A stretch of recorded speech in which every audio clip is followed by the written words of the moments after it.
مساء الورد والياسمين على حبايبي في كل مكان، يا رب تكونوا بخير. وصفة النهاردة من أحلى الوصفات وأسهلها، بنحضرها في 10 دقايق بس. وصفة النهاردة الكبدة الاسكندراني، هنعملها بطريقة سهلة وبسيطة والنتيجة ممتازة.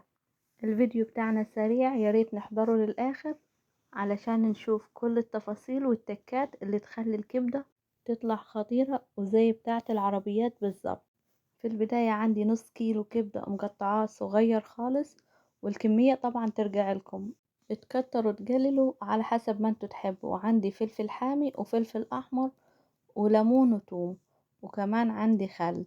بقطع الكبدة والفلفل قطع صغيرة خالص وبفرم التوم.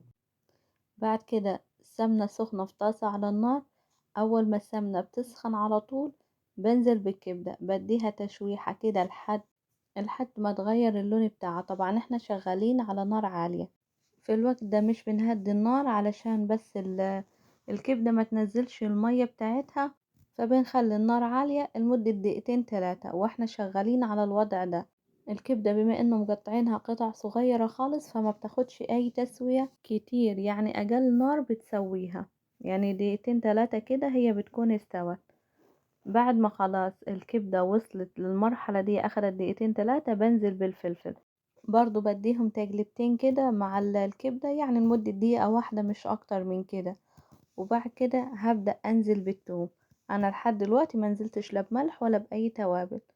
بعد ما خلاص اخدوا دقيقة على النار الفلفل مع الكبدة، بنزل حوالي 6 أو 7 فصوص ثوم مفرومين.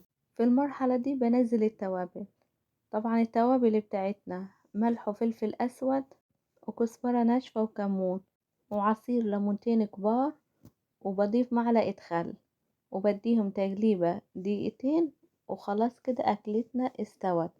طبعا الأكلة دي تاكلوها بعيش فين وبعيش بلدي، كله حلو. أنا عن نفسي كنت عاملة عيش بلدي لسه فريش فأكلنا بيها، كان بصراحة طعمها خطير والعيش كمان طعمه خطير.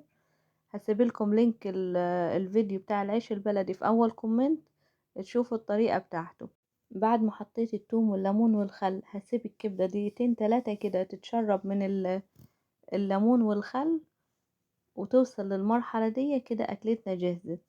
زي ما قلت لكم تاكلوها بعيش فين وبعيش بلدي، كله حلو، تاكلوهم بالهنا إن شاء الله.